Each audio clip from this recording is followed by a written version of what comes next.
Right, what's up, Dragon Brood? It's that time of year where we get to talk about the Deuter Awards again. We didn't do this in 2024, but y'all did like it in 23, so we're going to try to make it a yearly tradition again. And now we do have to talk about, well, the good and the bad of 2025. We're going to talk about the best cards and the worst cards, because 2025 was a crazy year. We had an all-time high and I won't say an all-time low, but some fairly low lows. Also, this was a year where we had something like 25 cards banned over almost every format, so kind of a crazy time. But there's going to be a lot to talk about here, so let's get into the best and worst cards of every set from 2025. Also, before we get into all that, let's say that the worst card is in some cases just going to be the most disappointing. I'm sure if we nitpicked, I could find something functionally worse, but there's going to be some reasons we have those as our most disappointing as well. You'll understand when we get to some of them. All right, we're going to go chronologically because that just makes sense, and that brings us to start with Etherdrift. Now, I think Etherdrift's one of those sets that over the course of the year, you kind of forgot it even came out, even though we do play with some of the cards, and truthfully, a lot of the vehicles are still played and have become bit players in some very interesting decks throughout the year. The thing about Etherdrift, though, I would say, is the set missed the mark because of a couple of weird issues. I think we didn't really commit to the theme is the problem, right? We could have done Hanna-Barbera style wacky racers. Hell, we could have even done Mario Kart stuff, or we could have went the other way and gone very hardcore Death Race 2000 with like spiked wheels and blowing each other up and all kinds of cool stuff, but we didn't really commit all the way to either one. We kind of went halfway to both, and then you just kind of got a weird feeling set, unfortunately. I don't think it was really just the racing theme. I think it was the lack of commitment to the theme. And comparatively, we'll talk about a set at the end of the year where it was different and we actually enjoyed it more. But there is one card that stands out above the rest that had kind of an early peak and then went away a little bit and then came back as the year went on. And we can't really deny the power of this card. It's Monument to Endurance. And honestly, why not, right? This card allows you to generate mana, it gets your extra cards, it can be a win condition all on its own. It plays well with a bunch of different cards that exist. Hell, it went away and then came back at the end of the year when we got Lessons. So, like, it fits into multiple different decks. So, of course, I think that it's not too much of an argument that this was the best, or at least the most played, I would say, at the top tables of the cards from Etherdrift. Now, I think when it comes to the most disappointing card in this set, I don't even think it's close. There was a card in the set that started out in the preseason worth so damn much and ended up not showing up, well, really anywhere, and it's the Aether Spark, right? I mean, we have to admit that this card came in with a bunch of hype because it was a Planeswalker being used a way Planeswalkers had never been used before. It even had all the right words, right? It could pump up your thing, it could draw your extra cards. Like, hell, generate a bunch of mana, play a bunch of stuff. Only, most of the time, it never really mattered. And I'm going to be fair here to R&D that if you're going to do something different like this with a Planeswalker, you probably had to play it a bit safe, right? You didn't want to go out in left field, have everybody hating that you did anything with Planeswalkers, and then be kind of afraid to do it in the future. This still leaves them some wiggle room. Now, that being said, the card's still not great, and that's a bit disappointing, so that's why it makes the list. Now, next up, we did have a set that everybody really loved in Tarkir Dragonstorm. Everybody was anticipating this one because, well, we didn't know what the hell Sarkhan was up to, and we didn't know if we were going to get all the old dragons back, or if there was going to be new dragons. I mean, we knew there was going to be new dragons because it's Tarkir Dragonstorm, but we didn't know which ones. Everybody was excited to see, and there was hype to be like, hey, we get 2 in-world Magic sets in a row. This should be fun. Turns out the set was really damn good, and sold so well that it sold out twice through distribution, which is great. They're even still selling now, which is fantastic, and there's a lot of cards in the set we use for a lot of decks, which made me want to have some honorable mentions here. Mainly Elspeth Stormslayer. This card shows up in so many damn decks because it fits a lot of different things. If you care about +1/+1 counters, if you care about doubling your tokens, if you're just playing control and need a Planeswalker, right? This is the type of card that's going to keep showing up in a lot of decks into the future, because pretty much as we've seen, anything that gives you extra counters every turn or doubles the number of counters or tokens is always going to be sought after, and Elspeth's no different. You still have trouble finding this card for under $30 in a lot of places. But all that being said, Voice of Victory got my vote for the best card in the set. And I think Tarkir Dragonstorm is good enough that some of you will have other opinions and like other cards here. But for me, Voice of Victory shows up in decks that care about Into the Battlefield triggers, that care about tokens, that you know, just of hell, humans decks, right? A whole bunch of stuff. Even shows up in decks where you don't even care about the tokens. You just don't want your opponents to do anything on your turn so you can combo off. So yeah, this card's going to keep being played throughout Standard till it goes away, and not a big surprise. So yeah, I had to give the nod to Voice of Victory, but there's quite a few here that I'm sure y'all would have an opinion about. Now, for as much praise as I've heaped on Tarkir Dragonstorm, there was one particular card that ended up being arguably the worst card and the most disappointing card in the set. And I don't know how people are going to feel about that with me putting it on the list, but let's go with Mox Jasper. Now, hear me out here. This card started out again at a crazy value because I think it has the 3-letter word that everybody gets gaga about in Mox, but it really hasn't done anything. But this card's in a unique position because we're going into a set with Lorwyn where there's going to be lots of changelings. That means there's going to be a chance that if there's a 1 or 2 mana changeling that's playable, then Mox Jasper just becomes a fantastic mana rock that probably quadruples in value. So this is a weird one that it's a disappointment now, but if you have it, I'd probably hold on to it for a couple months and see what happens. There's a good chance this thing could skyrocket. So while it's the most disappointing right now, it may not be within the next 6-8 weeks. But that brings us to what I guess we'd call is the insane 600-pound elephant in the room, and that's Final Fantasy. Now, Final Fantasy became the highest selling Magic set on day one. And to put that in perspective, the previous all-time best-selling set was Lord of the Rings. And that means that Final Fantasy outsold the entire run of Lord of the Rings on day one. They printed more than they'd ever printed for a set right out of the gate. Like, this set checked every box and just blew up every metric. Fans loved it. It did so much to, like, embrace all the nostalgia. All your favorite characters were there. There's really not a lot to complain about here. As a matter of fact, I have several honorable mentions for this set. The first being Sephiroth, just because it shows up in a lot of decks. It's one of the key pieces to the Raise the Past pile. It sometimes shows up in mono black decks. It shows up in any decks that care about a bunch of tokens or sacrifice piles. It's just really versatile, both front and back sides. Yuna was also a really fun card. This is a character people like, and people forget, because we had so many changes in Standard, that the Yuna decks were actually near the top of Standard for a good stretch there. We all had to learn how to play against this and deal with graveyard stuff because of Yuna. And yeah, there was even something for you Gooners out there in Tifa, because she became the backbone to one of the most popular aggro decks in the mono green landfall. So there was something for everybody in this set. However, I think we all know that if I didn't say Vivi or Nitier was the most powerful card in the set and the best card in the set, well, we'd just be lying to ourselves.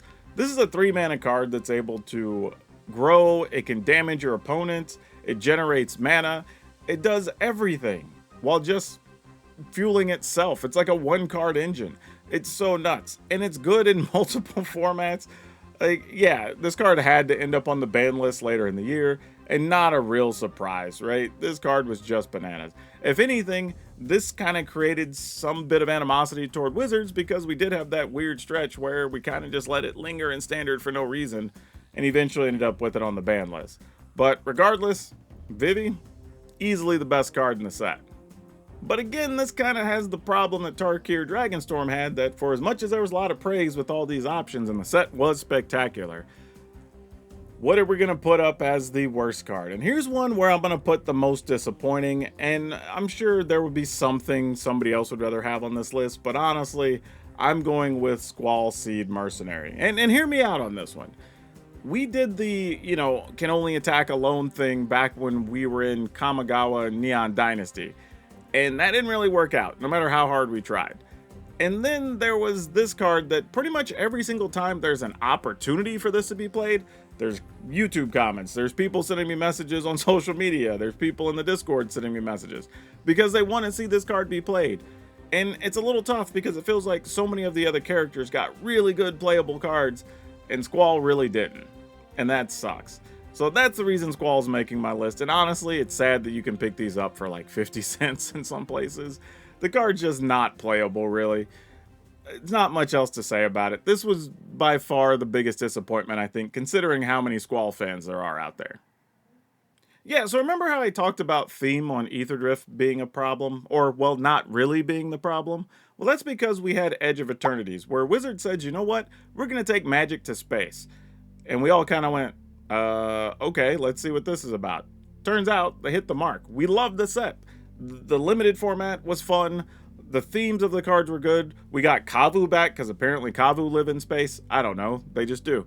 There's all kinds of weird stuff in this set that we turned out to really enjoy.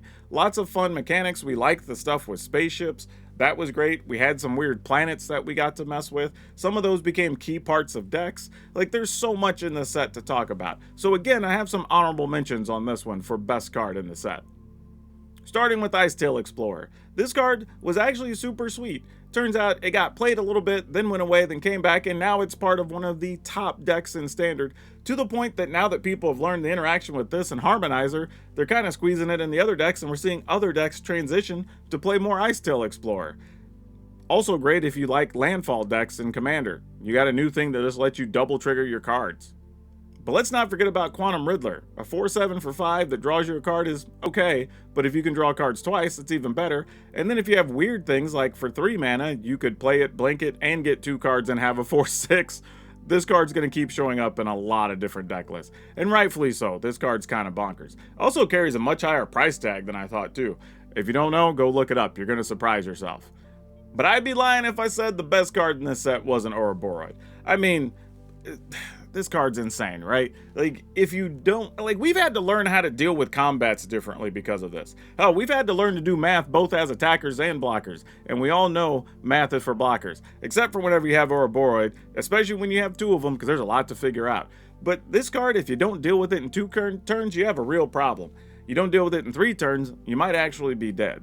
Like, this card is nuts. It's also quite pricey. Have a hard time finding one for under $30 these days, and it makes a lot of sense. The card's great, and anybody who plays +1/+1 counters and commanders, you best be sure that they're going to want this card too. So yeah, another one that's probably not going to lose its value in the long run. Easily hits the home run for me here, but hey, I'm sure somebody has something else they like in the set that's better than these cards. It was also easy for me to find the most disappointing card in this set, because this is another one that had a bit of hype in the preseason, but then once it actually came out, kind of did nothing. And that's Sathera, the Super Void. I tried building a couple decks with this, and while this card was okay in those decks, it was kind of one I always opted to cut. It just doesn't do enough. And don't get me wrong, it has the right words that your opponent has to sacrifice things, and then when there's nothing else, you get one of their things, and the creature's bigger, and that all sounds good on paper. It just never really came to fruition, which is kind of wild. Hell, the fact this card even got a weird special version. This thing.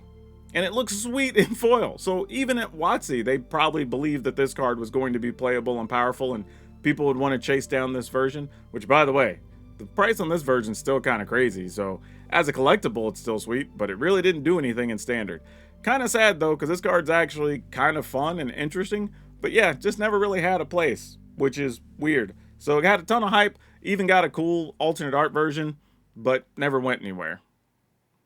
And then we had Marvel Spider-Man, which was very interesting because for a small set, it does have a fair amount of playable cards, but it also didn't really hit the mark. And we'll talk about this later in the video, so stick around for that if you want to hear some rants about this set. But honestly, there was one card that I felt stood out quite a bit here, and it's because it does a lot of work for a lot of different decks, and you've probably even played with it. Multiversal Passage, right? It fills a lot of gaps for the multicolor decks, particularly the 3 and 4 color piles, but it can deal damage to you in a pinch if you need that for a few things. It can also count as a basic land type to trigger or make some of your other lands work, which is pretty cool. And I think this will continue to be played throughout its life in Standard. Now, it'll be played a little less once we get to Lorwyn, because some of the other color combos will get more of the shock lands, but I think this will always have a home. So that's why it made my list here, that this is going to be one of those cards that I think will always be playable, right? Even if you're in a pinch and maybe you're building a commander deck, but you're light on a budget and you don't have all the dual lands or whatever, like, this is a card you could always turn to. So that's actually kind of sweet to have this available.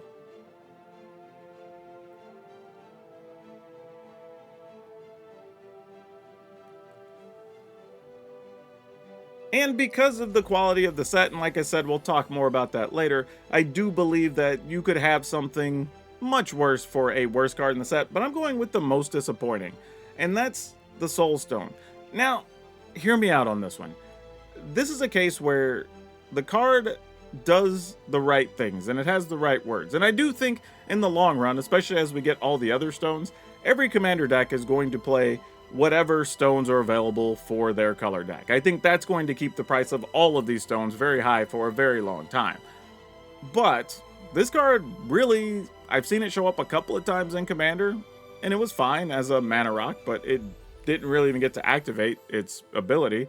We haven't seen it played in Standard almost at all. Even all the mono black decks aren't playing it. So while we expected this to be a staple of Standard, it's really not. And for such a high price tag, unless you're really getting your miles out of it in Commander, you're probably disappointed. But we did get to round out the year with a highly beloved set in Avatar: The Last Airbender. This was so much fun. It checked every box. I'll even say this, if y'all haven't seen the show, you probably should. Matter of fact, on Tuesday nights, you can hop on Twitch and watch it with us over at Magic Mike's, and it's a lot of fun. We're actually getting to the end of the series in the 3rd season, so come by if you want to. Go look us up on Twitch. That being said, so much fun here. Like, if you've seen the series, they checked every box as far as the feel of the characters, the flavor of the show, even the key moments, even some of those episodes where they were just based around one character and we never saw the character again. They got a sweet card in the set. And what's fun is these cards have found their way into almost every standard deck. Some of them based around these cards have been super competitive. They complemented cards that have come out throughout the year, which is great. So nothing to complain about here. And again, have a couple of good solid honorable mentions before giving you my favorite card in the set. The first is Ba Sing Se. This card fits so many decks, right? If you just want more creatures against control decks, right? It's good to just put +1/+1 counters on things. If you're already playing Badger Mole Cub or whatever, you can get extra mana, right? There's so much stuff this card does. I expect this card will be played, hell, forever. Honestly, I can't see a time where this card won't be useful in a whole variety of decks. But we also have to show some respect to our elders in Grand. This is kind of the backbone to the Lessons decks, and those obviously did well on the pro level. We've seen it on the ladder regularly. We see it in tournaments. Think it's going to be a staple for a bit, and let's be real, we get even more lessons, assuming, when we go back to Strixhaven, so that's kind of cool. So yeah, this deck might even be getting even better, and there might be even more uses for Grand in about 3 months. So keep that in your hat, or whatever. But I already mentioned the card earlier, Badger Mole Cub. This, to me, is the best card in the set, right? I mean, it's 2 mana, it makes you an additional creature, it ramps up your mana, it gives you something to sacrifice that doesn't die if necessary. It just does so many things. I mean, honestly, almost surprising that this is only 2 mana. It feels like it should probably be a 3 mana card. But it is what it is. And boy, is this thing sought after and has a huge price tag. But I get it. It fits a lot of different decks, and it's actually pretty damn sweet. So not a lot to complain about this card. The only weird part is, it's one of those cards that, of all the things that you made from the series in the set, this one didn't really have a big part in the show, which was just kind of a thing, but turned out to be one of the most powerful cards in the set. Go figure. Now again here, I'm not going to say this next card is the worst card in the set. I am, however, going to say it's the most disappointing. And I'm just going to mention it now and we'll talk about it, but Planetarium of Wan Shi Tong. Now, in the show, this was a pretty sweet episode if you hadn't seen it. But as a card, we all thought it was going to do so much more. I remember doing our preview videos and everything. We're like, man, here's all the crazy things you could do with this. Because there's so many things that scry and surveil, and getting free cards is obviously good. We thought there might even be some control decks where this was one of the main key pieces. And truthfully, maybe that's still somewhere in the cards down the road, but that's just not the case right now. If anything, it's kind of just a fun Brewers card. You see it on the ladder every once in a while, but realistically, it doesn't do a whole lot, which is sad. But maybe I just need to be building with this more, see what we can do with it. Now, though we talked about all the cards, I do think we need to go ahead and talk about the overall worst set and best set for the year. And I think worst set, Marvel Spider-Man. And let's be fair here. I'm not going to just bash on R&D here. This set, we all know, what we got delivered at the end of the year was not what the set was intended to be. It was never going to be a standard set. They saw the failure of the small booster packs, whatever we called those. and those didn't go well, and they didn't want to make that mistake again. And then some cards had to be rushed into the set to fill it out so you could have it packaged in regular boosters, and it was just a whole problem, right?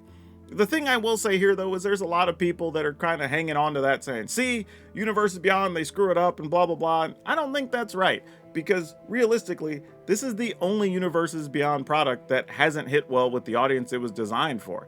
Everybody else has loved all the other cards. Even what we saw after this, right, with Avatar, and what we've already seen from Ninja Turtles and from Marvel superheroes for 2026.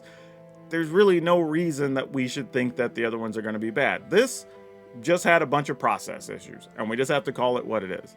And while there are still a lot of playable cards, I think where it truly missed the mark is we wanted more Spider-Man universe, right? All the team-ups and all the supervillains, and the Sinister Six should have been highlighted. But we got kind of one aspect in the Spider-Man multiverse to base the whole set around, and I think that's where it came up a little bit short, unfortunately. And that sucks. But is what it is. Conversely, I don't think we can argue at all what the best set of the year was. And we just have to say Final Fantasy. And hear me out here. If you're one of those players that I don't want any Universes Beyond in my Magic, like, I feel you. I do. But we can't ignore reality. The fact that this thing is still selling so well, Wizards is still trying to print more of it, means that there's a demand for this set. The cards show up in so many different decks right now, right? People are still building commander decks around all the characters in the set. We saw record attendance after this set came out, right? We saw tons of new faces that came into Magic for the first time. All your retail stores, your local game stores are doing fantastic, partially because of this set. Easily the best set in the year. I don't think we can argue anything else. Like, honestly, and I'm going to say this, and you're probably going to take this the wrong way. No, you're not. You're probably going to take it as it's intended to be delivered. If you don't think this was the best set of the year, you're stupid. Because honestly, every aspect of this hit home runs. Even the limited environment. People were mad later in the year that they didn't get to play more limited queues online with this set, right? It was that popular. Hell, even later in all the weird Chocobo bundle boxes, whatever, like, they're all selling. Like, sealed product was at an all-time high when people couldn't get it. Hell, the collector's boosters are still bananas. So yeah, like, we can't argue against this. But you know what? I'm sure y'all will find a way to argue, because hey, that's how people are in YouTube comments. So yeah, you like my picks, you hate my picks. If there's something you like, let me know in the comments below. Hey, do me a favor, if you'd be so kind and you like this stuff, remember to like, subscribe, share, hype, do all the fun stuff that makes the video go out there. But that's all I have you for now. We'll see you next time.